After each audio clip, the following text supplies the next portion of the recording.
ये राजनीति भी बड़ी बेरहम चीज है। कल जो सत्ता के सबसे करीब थे आज हाशिए पर है।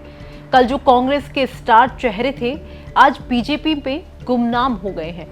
2023 का विधानसभा चुनाव हो या 2024 का लोकसभा चुनाव, चुनावी मौसम में कैसी लहर चली कि कांग्रेस के कई दिग्गज नेता उसकी चपेट में आ गए।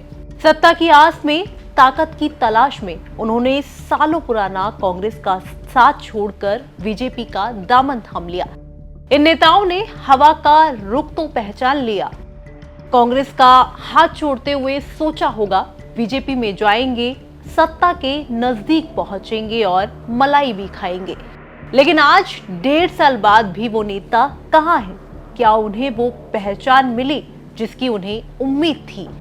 या अब ये कहा जाए कि ऐसे नेता ना घर के रहे ना घाट के रहे। नमस्कार, मैं हूं आंचल और आप देख रहे हैं राजस्थान तक। 2023 के चुनावों में कांग्रेस की बुरी हालत के बाद जैसे दरवाजे खुल गए। बीजेपी में शामिल होने वालों की लाइन लग गई। एक वक्त ऐसा था जब ये नेता कांग्रेस की पहचान थे। पूर्व सांसद ज्योति मिर्धा, पूर्व कृषि मंत्री लालचंद कटारिया, कैबिनेट मंत्री रहे महेंद्रजीत सिंह मालवीय, गिरिराज सिंह मलिंगा, दर्शन सिंह गुर्जर, सुभाष मील, रमेश खींची, राजेंद्र यादव, आलोक बेरीवाल और कई कांग्रेस के दिग्गज नेता एक एक कर बीजेपी में शामिल होते चले गए। इन सबका एक ही सपना था, बीजेपी में जाकर नया कद, नई पहचान और सत्ता में भागीदारी। अब बजरलाल सरकार को बने हुए 18 महीने बीत चुके हैं। प्रदेश में बीजेपी की फुल मेजॉरिटी वाली सरकार है, लेकिन सवाल ये है कि इन कांग्रेस से आए नेताओं को क्या मिला? ना कोई मंत्री पद, ना संगठन में कोई प्रमुख भूमिका और ना ही पार्टी के अभियानों में कोई जिम्मेदारी। कुछ तो ऐसे भी हैं जिन्होंने बीजेपी ज्वाइन करने के एक दिन बाद भी बीजेपी कार्यालय का रास्ता भी दोबारा नहीं देखा।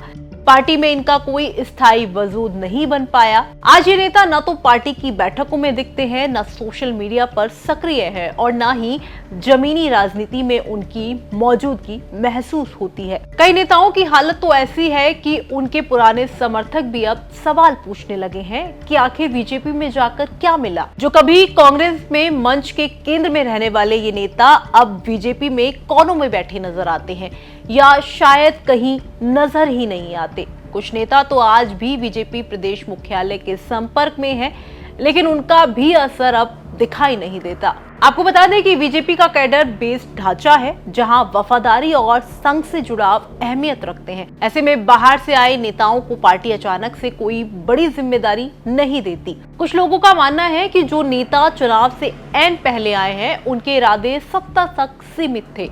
उनका समर्पण दिखेगा तभी तो पार्टी भरोसा करेगी। राजनीति में विचारधारा से ज्यादा मायने रखती है वक्त की चाल, और वक्त ने इन नेताओं को फिलहाल किनारे कर दिया है। कभी कांग्रेस में चमकते सितारे अब बीजेपी की भीड़ में खो गए हैं। अब जब बीजेपी ने उन्हें वो मंच नहीं दिया जिसकी उन्हें उम्मीद थी, तो वो चुप हैं, उदास हैं और शायद असमंजस में भी हैं। ना अपनी पुरानी पार्टी में जगह बची, ना नई पार्टी में अपनापन मिला। अब सवाल यह है, क्या बीजेपी इन नेताओं को भविष्य में कोई जिम्मेदारी देगी या फिर ये नेता खुद को ठगा सा महसूस करते हुए वापस लौटने का रास्ता ढूंढेंगे? वैसे तो राजनीति में कुछ भी स्थायी नहीं होता। जो आज हाशिए पर हैं, कल लौट भी सकते हैं, और जो आज चमक रहे हैं कल गुमनाम भी हो सकते हैं। पर यह भी सच है कि जो वक्त रहते फैसला नहीं लेता, उसे राजनीति भुला देती है। राजनीति में वफादारी की कीमत नहीं होती और अवसरवाद की उम्र लंबी नहीं होती। क्या ये नेता फिर से सत्ता की सवारी करेंगे या सियासी शून्य में खो जाएंगे? क्या इन नेताओं ने कांग्रेस छोड़कर बीजेपी में जाकर सही किया? क्या बीजेपी को इन्हें नई जिम्मेदारी देनी चाहिए? आपको क्या लगता है? कमेंट बॉक्स में हमें अपनी राय लिखकर बता सकते हैं।